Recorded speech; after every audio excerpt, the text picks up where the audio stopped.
Esse livro é bem interessante, o título dele é Vírus Mania, como a indústria médica inventa epidemias e faz bilhões de dólares às nossas custas.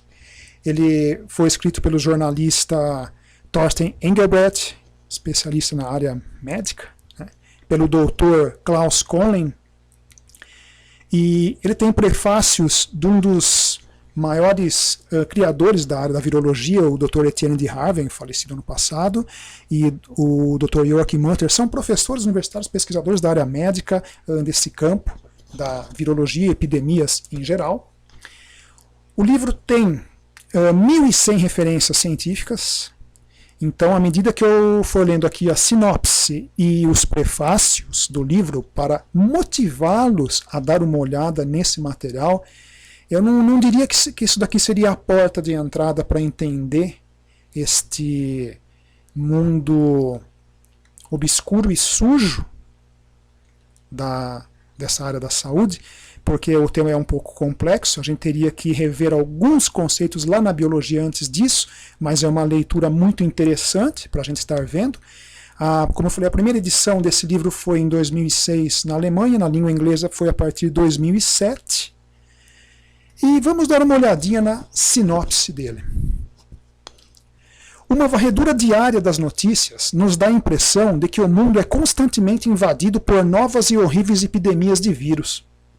As últimas manchetes falam do papilomavírus humano, o HPV, alegado ser o causador do câncer de colo de útero e do vírus da gripe aviária, o H5N1. O público também é aterrorizado continuamente por reportagens sobre SARS, BSE.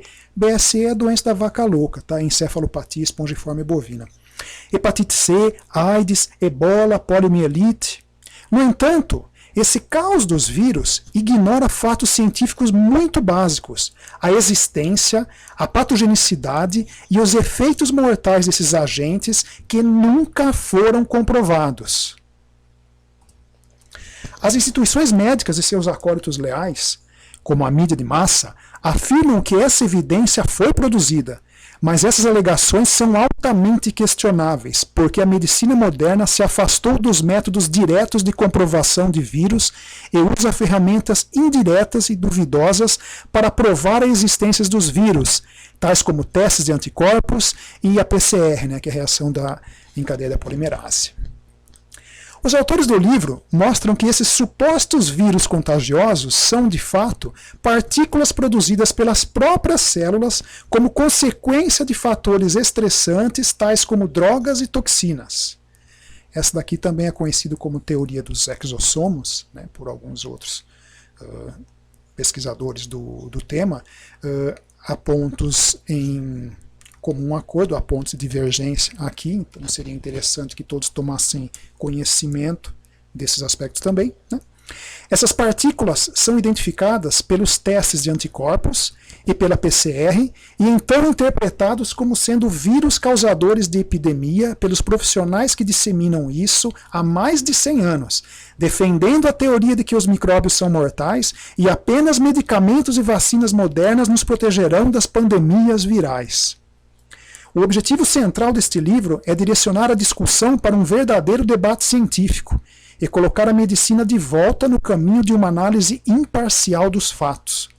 Experimentos médicos, ensaios clínicos, estatísticas e políticas governamentais são analisadas, revelando que as pessoas encarregadas de proteger a nossa saúde e segurança se desviaram deste caminho.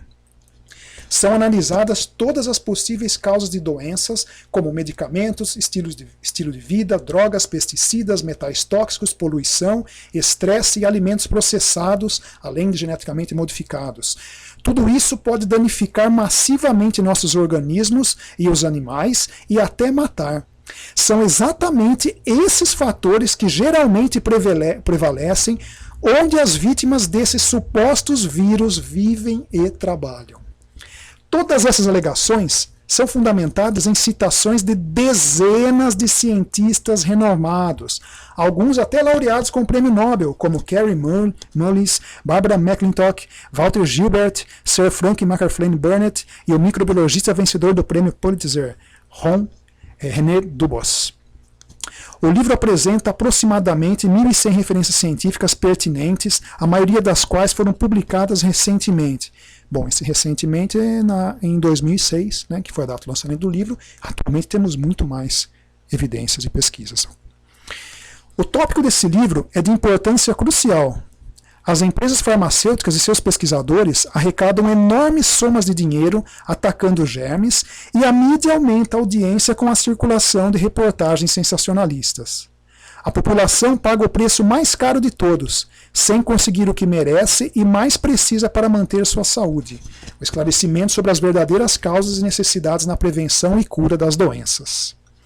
Segundo o Dr. John Abramson, professor da Faculdade de Medicina de Harvard, o primeiro passo é abandonar a ilusão de que o principal objetivo das pesquisas na medicina atual é melhorar a saúde das pessoas de forma eficaz e eficiente. O principal objetivo da pesquisa clínica financiada comercialmente é maximizar o retorno financeiro e não a saúde. Este livro revela como a situação se enraizou e como se preparar para uma vida saudável.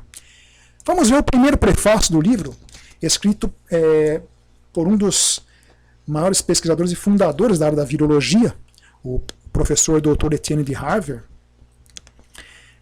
professor de patologia na Universidade do Canadá e dentre diversas outras titulações e trabalhos acadêmicos em outras universidades. Vamos ver o que ele comenta no prefácio. Esperamos que esse trabalho contribua para a reinserção de valores éticos nas pesquisas sobre os vírus, na política de saúde pública, na mídia de comunicação em massa e nas atividades das empresas farmacêuticas.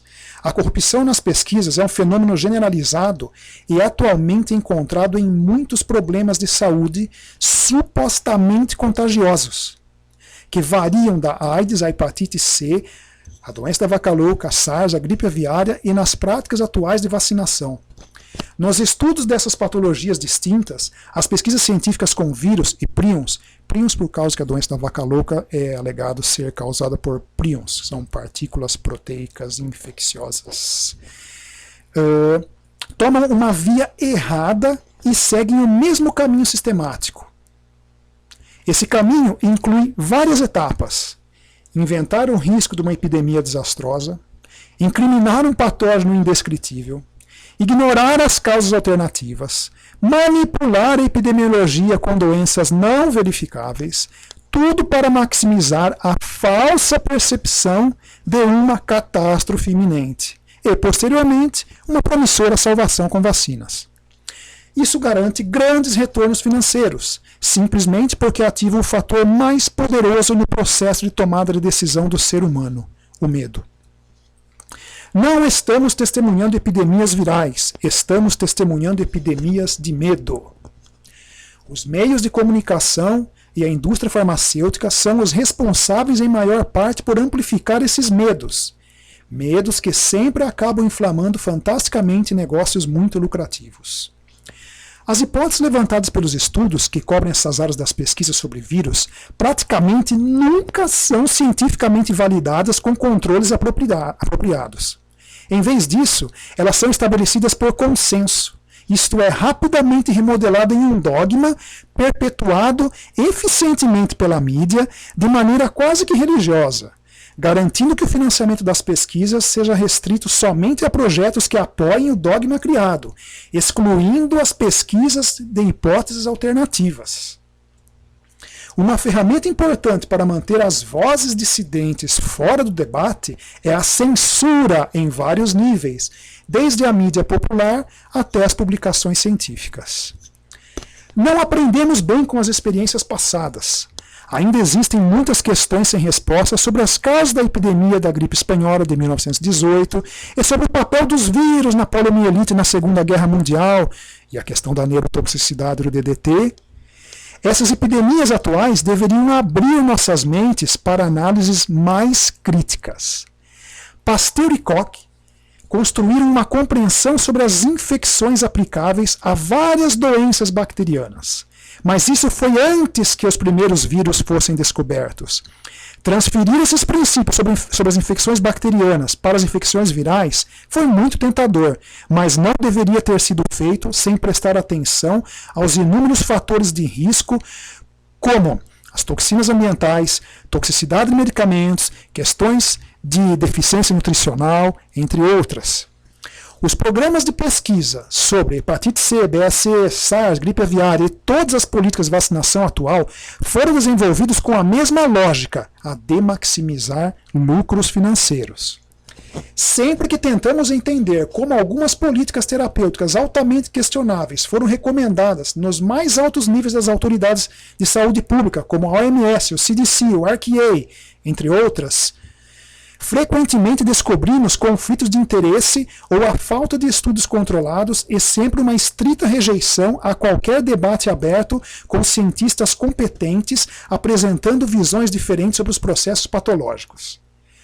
Manipulações estatísticas, falsificações de estudos clínicos, esquivas dos testes de toxicidade, tudo tem sido repetidamente documentado. Tudo é rapidamente acobertado e ninguém foi capaz até agora de quebrar essa lógica cínica do mercado das pesquisas sobre os vírus nos dias de hoje. Tal como o acobertamento da neurotoxicidade do timirossal, o conservante que contém mercúrio, presente nas vacinas. Isso era um tema em 2006, a gente viu muito debatido isso. Bem, virusmania é uma doença social de nossa sociedade altamente desenvolvida. Para curar isso, requer-se dominar o medo, pois ele tem sido o vírus mais mortal e contagioso, eficientemente transmitido pela mídia.